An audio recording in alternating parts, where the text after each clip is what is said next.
എന്ത് ഭംഗിയാലേ പൂവാണ്. നല്ല കാറ്റുണ്ട് ഇവിടെ. ഇതെന്തിൻ്റെ പൂവാന്നറിയോ? നമ്മുടെ കോവലത്തിൻ്റെ പൂവാണേ. കണ്ടോ, കോവയ്ക്ക ഉണ്ടായേക്കണോ? കുഞ്ഞു കുഞ്ഞിതാ. ഇവിടെ ഒരു പൂവ് തളർന്നു വാടിപ്പോയി. ഇല്ല, വാടിയിട്ടില്ല. കണ്ടോ, ഞങ്ങൾ നട്ട കോവലാണ്. ഇത് പോയി എന്ന് വിചാരിച്ചതായിരുന്നു കേട്ടോ. ഇത് ഞങ്ങൾ വീട്ടിൽ നിന്ന് കൊണ്ടുവന്നായിരുന്നു. വീട്ടിൽ നിന്ന് കൊണ്ടുവന്നിട്ട് അതിവിടെ കൊണ്ട് നട്ടിട്ടത് ആകെ പോയായിരുന്നു. പിന്നെ ഞാൻ ഡെലിവറിക്ക് വീട്ടിലോട്ട് പോയി കഴിഞ്ഞപ്പോഴത്തേനും എല്ലാം പോയി. തിരിച്ചു വന്നു കഴിഞ്ഞപ്പോൾ ഒരു ചെറിയൊരു കമ്പുണ്ടായിരുന്നു. ആ കമ്പിൽ നിന്ന് പിന്നെ വളരാൻ തുടങ്ങിയപ്പോഴത്തേനും അപ്പൂസ് കളിച്ച് കയറി ചതച്ച് അരച്ച് കളഞ്ഞു.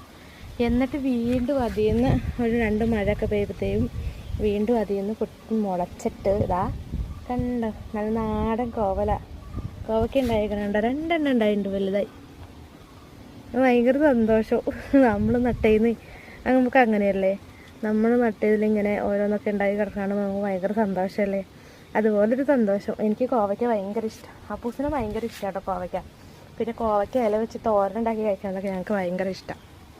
അപ്പോൾ അതാ നമ്മുടെ കയ്യിൽ കോവയ്ക്കൊക്കെ ഉണ്ടായി വരുന്നുണ്ട്. അപ്പോൾ ഞങ്ങളത് കഴിഞ്ഞ ദിവസം ഒരു നെറ്റൊക്കെ മേടിച്ചിട്ട് അതിനകത്തോട്ട് പടർത്തി വിട്ടേക്കുക. ഇനിയിപ്പോൾ അതിനകത്ത് പടർന്ന് ഒരുപാട് ഉണ്ടായിക്കോളും. ഇതാണ്ടോ,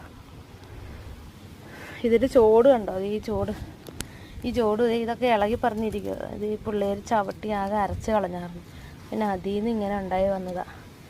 ഇതാണ് പറയണത്, എത്ര ചവിട്ടി അരച്ച് കളഞ്ഞാലും നമ്മൾ അതിൽ നിന്ന് പുനർജനിച്ച് വീണ്ടും നല്ല ശക്തിയോടെ വരും. കണ്ടോ, അതിനുദാഹരണമാണ് എൻ്റെ ഈ കോവലം. കണ്ടോ കോവയ്ക്ക. ഇനി ഇതിൽ കോവയ്ക്കൊക്കെ ഉണ്ടാവട്ടെ. ഉണ്ടായിക്കഴിഞ്ഞ് കഴിയുമ്പോൾ പിന്നെ നമ്മൾ കോവയ്ക്ക വെച്ച് ഭയങ്കര വെറൈറ്റി സാധനങ്ങളൊക്കെ ആയിരിക്കും പിന്നെ നമ്മൾ കൊണ്ടുവന്നെ. വെറൈറ്റി സാധനങ്ങളൊക്കെ പരീക്ഷണമായിരിക്കും. എന്തായാലും എനിക്ക് ഭയങ്കര സന്തോഷം കേട്ടോ. നമ്മൾ നട്ടിൽ ഇങ്ങനെയൊക്കെ ഉണ്ടായെന്ന് കിടക്കാണ് ഭയങ്കര സന്തോഷം. നിങ്ങൾക്കൊക്കെ അങ്ങനെയല്ലേ? ആണെങ്കിൽ കമൻറ്റ് ചെയ്യണേ, ലൈക്ക് ചെയ്യണേ.